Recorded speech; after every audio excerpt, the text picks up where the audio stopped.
আমার নেসারাবাদ স্বরূপকাঠি বাজারের সেই সুন্দর ড্রোন ফুটেজগুলো আজ খুব মিস করছি। যাই হোক, আমরা এখন এক ধরনের প্রতিহিংসামূলক রাজনীতির শিকার। আমরা রাজনীতি করি জনগণের জন্য, দেশের জন্য। এটা যদি আজ অপরাধ হয়ে যায়, তাহলে সেটা সত্যিই দুঃখজনক। দিনের পরে যেমন রাত আসে, আবার রাতের পরে দিনও আসে, এই সত্য কেউ অস্বীকার করতে পারে না। তাই কোনো একটি দলের সাধারণ সমর্থক বা কর্মীদের উপর অযথা অত্যাচার ও দমনপীড়ন চালানো কখনোই গ্রহণযোগ্য নয়। যে অন্যায় করবে, যে অপরাধ করবে, তার শাস্তি হোক, সেটাই আমরা চাই।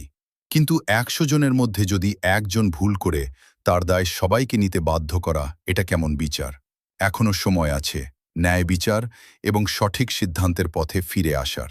আজ একজন কর্মী নিজের বাড়ি ফিরতে পারছে না, পরিবারের কারো মৃত্যু হলেও জানাজায় অংশ নিতে পারছে না, ঈদের আনন্দে প্রিয়জনদের পাশে দাঁড়ানোর সুযোগটুকুও নেই।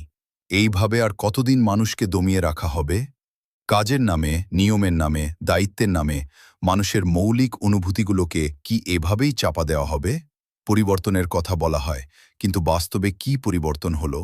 একজন কর্মীর চোখের জল, বুকের ভেতরের কষ্ট, এসব কি কেউ দেখে? মনে রাখতে হবে, ইতিহাস কখনো বিদায় নেয় না।